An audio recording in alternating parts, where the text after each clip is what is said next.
ब्रह्मवृद्धानं विठ्ठल पंतांना देहांत प्रायश्चित्त दिलं, ते त्यांनी घेतलंही. तदनुसार त्यांच्या मुलांना शुद्धीपत्र मिळेल असं लिहिले या. ते देहांत प्रायश्चित्त त्यांच्या पापक्षालनासाठी होतं. ही मुलं जन्मतःच भ्रष्ट आहे आणि भ्रष्टांना कोणतेही धार्मिक संस्कार करायचा अधिकार देता येणार नाही. ब्रह्मवृंदाने या गोष्टीचा गंभीरपणे विचार करायला हवा. यापूर्वीही सखोल अभ्यास न करता आमच्या माता पित्यांना देहांत प्रायश्चित्त घेण्यास सांगितले. अरे काय बोलतोय का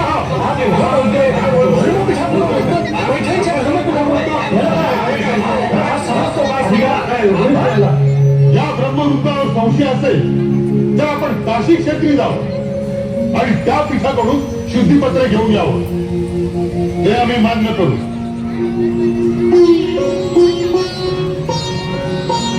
महाराज, माणूस जन्मतःच अशुद्ध कसा असू शकतो?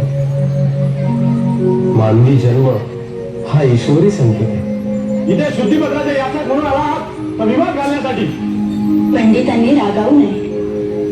धर्मात म्हटलंय आत्मा पवित्र आहे. सर्व प्राणी मात्रांचा आत्मा एक आहे. जर असं असेल तर शुद्ध कुणास करायचं? आत्म्यास की शरीरास? मोठ्या तत्वज्ञानाच्या गोष्टी करताय. अरे आपलं वय काय, आपण बोलतोय काय, कुणासमोर बोलतोय याचं काही भान? ज्ञानाला वय नसतं महाराज, आत्म्यालाही वय नसतं. वय शरीराला असतं. माझं जरी शरीर बोलत असलं तरी त्याचा बोलविता आत्मा आहे. तुमच्या माझ्याप्रमाणेच सर्व प्राणी मात्रांचा आत्मा एक आहे. सिद्ध करून दाखवतच काय आळंदीच्या पोरा? 4 पोथ्या पुराणा वाचून पोपटपंची करणं फार सोपं असतं. मिथ्या वाद कशाला?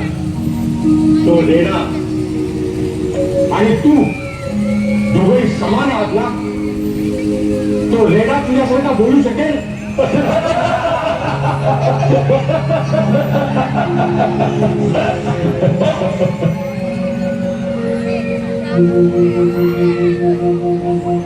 बोला.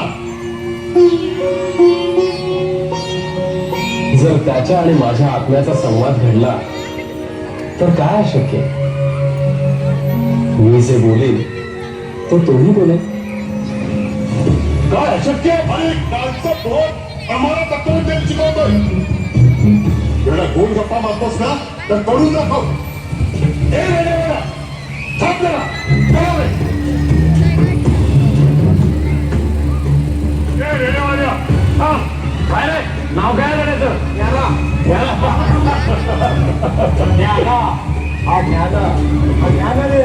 दोघांचं नाव तर जुळे. पाहूया आत्मा जोडतोय का ते. आत्मा रे तुझ्या भावाला. पाहूया बोलतोय का ते.